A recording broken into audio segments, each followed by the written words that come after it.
Selamünaleyküm. Herkesin günü hayrola. Hatice ile dikişe hoş geldiniz. Bugün sizlerle birlikte runner dikimini göstermeye çalışacağım inşallah. Çalışmaya geçmeden önce kanalıma ücretsiz bir şekilde abone olup yandaki zili de aktif hale getirirseniz yüklediğim tüm videolardan haberdar olabilirsiniz. Şimdi çalışmamıza geçelim. Kumaş olarak dakketen kullanıyorum. Bu kumaştan sofra örtüsü dikimi göstermiştim. Onun kalanını da runner olarak değerlendireceğim. Ben runner'ımı çift taraflı olarak yapacağım. 2 kat kumaştan. Bir tarafını sade, bir tarafını içindeki renklerden de, yani arzunuza bağlı, istediğiniz gibi yapabilirsiniz. En ölçüsünü vereyim. Ben bu kalan kumaşı bu şekilde değerlendiriyorum ama benim masama da tam uyuyor. Eğer masanızın ortasında kalmasını isterseniz kenarlardan aşağı yukarı 25 santim civarı bırakabilirsiniz. Kumaşınızı ona göre ayarlarsınız. Bu taraftan da 25, dört bir kenarından 25 santim bırakmış olursunuz. Sarkıtmak isterseniz de masanızın eninden veya boyundan fark etmez. O zaman da 20-25 santim sarkıtma payı bırakabilirsiniz. Masanızın eninden ya da boyundan hangi taraftan sarkıtacaksanız 20 santim, 25 santim katlamalar dahilinde alırsınız. O da iki taraftan 50 santim yapar. Yani enden sarkıtacak olursak şu şekilde. O taraftan 25 santim fazla almış olacağız ve bu taraftan da 25 santim alacağız. Toplamda 50 santim yapar. Bir de isterseniz şöyle benim ölçümü size vereyim.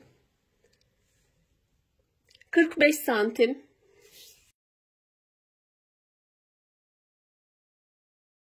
135 santim. Tabii ki kumaşım 2 kat. Yani verdiğim ölçülerin dahilinde 2 kat şeklinde oluyor. 2 parça halinde olmuş oluyor. Ters tarafını katlıyorum. Çünkü kesim yapacağız. Kumaşları keserken ters tarafından yaparsanız çevirmeden rahatlıkla dikimde gerçekleşir ve kayma olayı ortadan kalkmış olur. Kumaşımı da iğneledim. Şu şekilde kamera açısını değiştiriyorum.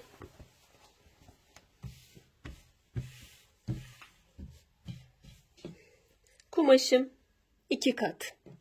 Bir daha şu şekilde katlıyorum. Bu kısım benim kumaş katı ama kesilince zaten kumaş katı tarafı kalmayacak. Şu kenardan yapıyorum. Açık kenar. Kapalı kenarımız.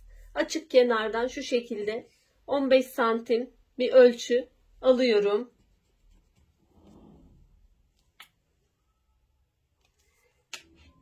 Aldığım bu ölçüden tam bu tepe noktasına şu şekilde işaret alıyorum ve çiziyorum.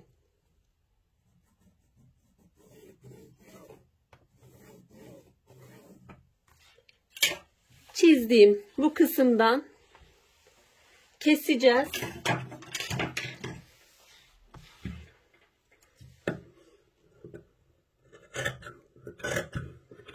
Tam çizgiden kesiyorum. Ölçümüzün net olması için. Bu kesimi yaptık. İsterseniz bu diğer kenarda da aynı şekilde kesim yapabiliriz. Ya da şu şekilde basit yöntemiyle üzerine yerleştirip iğnelemiştik kaymaması için. Bu şekilde de kesebiliriz. Biraz önce de ifade ettiğim gibi kumaş tarafının bir anlamı kalmayacak kestiğimizde. Aynı şekilde kesiyorum.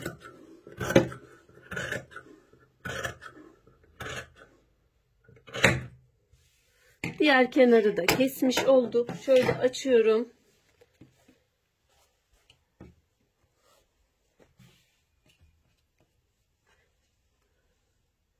Her iki tarafta bu şekilde. İğneleri çıkarmıyorum. Dikeceğiz çünkü. Diğer kenarda aynı şekilde olmuş oldu. Şimdi şu orta kenardan bir çevirmek için kısım bırakıyorum. Onun dışında kalan tüm kısımları dikiyorum ve temizlemesini yapıyoruz. Şimdi makineye geçelim. İfade ettiğim gibi orta kısımdan başlıyorum. Bir makine ayağı dikiyoruz. Tüm dikişlerde başlangıç noktalarında pekiştirme yapıyoruz. Ayrıca şunu da söylemek istiyorum. İç dikişlerde burada yaptığımız gibi içte kalacak olan dikişlerde daha sık bir dikiş adım uzunluğunu daha küçük alıyoruz. Mesela makine burada otomatik olarak 2 milim vermiş.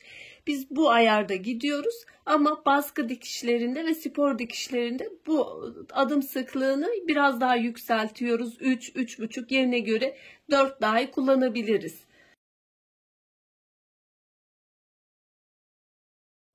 Köşe kısımlara geldiğimiz zaman bu şekilde iğnemiz takılı kalsın. Çünkü kumaşı çevirdiğimiz zaman, yönünü değiştirdiğimiz zaman dikişimizin yönü değişmeyecektir. İğnemiz takılı olduğu için mesafeyi korumuş olacağız. Buna da dikkat ediyoruz.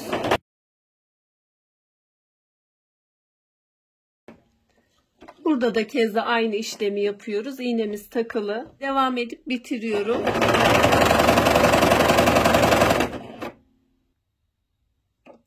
Çevirmek için bir kısım bırakıyorum. Bu kısmı dikmiyorum. İlk dikişimiz bitmiş oluyor. Kenar temizlemelerini, bu kısmı da kenar temizlemesi yapılmıyor çevirmek için. Makinenizin zikzak ayarıyla yapabilirsiniz. Eğer overlock makineniz varsa overlock makinesini de temizleyin. Yoksa makinenizin zikzak ayarıyla temizlemeyi yapabilirsiniz. Benim overlock makinem olduğu için overlock makinesinde temizleyeceğim. Şu şekilde göstermek istedim. Zikzak ayarıyla temizlemeyi yapabilirsiniz. İç dikişimizi yaptıktan sonra iğnelerimi çıkarıyorum. Bıraktığımız boşluktan çeviriyorum.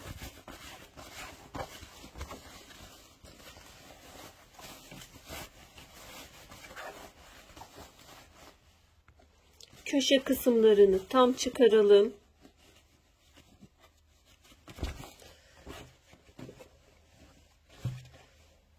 Şimdi bu dikiş kısımları ütüde açılarak ütülenecek. Bu kısımlar düzeltilecek. Ütü kısmına geçiyorum. Ütüde düzeltmelerimizi yaptık. Boş bıraktığımız çevirmek için kısım, bu kısmı da aynı şekilde ütüledim. Şimdi buraya ayrı bir dikiş atmayacağım. Zaten bir baskı dikişi uygulayacağım. Bir makine ayağıyla. O şekilde burayı da kapatmış olacağız. Şimdi son dikişine geçelim. Baskı dikişi uyguladığımız için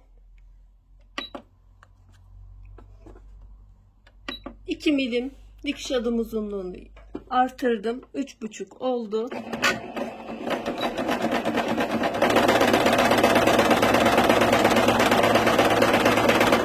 Bir makine ayağıyla dikiyorum. Eğer kumaşım sade olsaydı bu kısımlarına makinede herhangi bir deseni de uygulayabilirdim. Veya harç da dikebilirsiniz. Küçük güpür de dikebilirsiniz. Bu size kalmış. Bu şekilde devam ediyorum.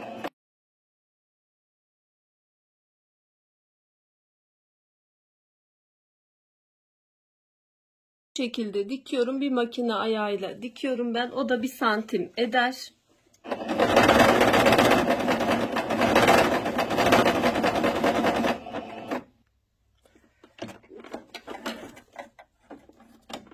Bitirmiş olduk. Şimdi son şeklini göstereceğim. Çalışmayı tamamladım. Çalışmanın son şekli bu şekilde.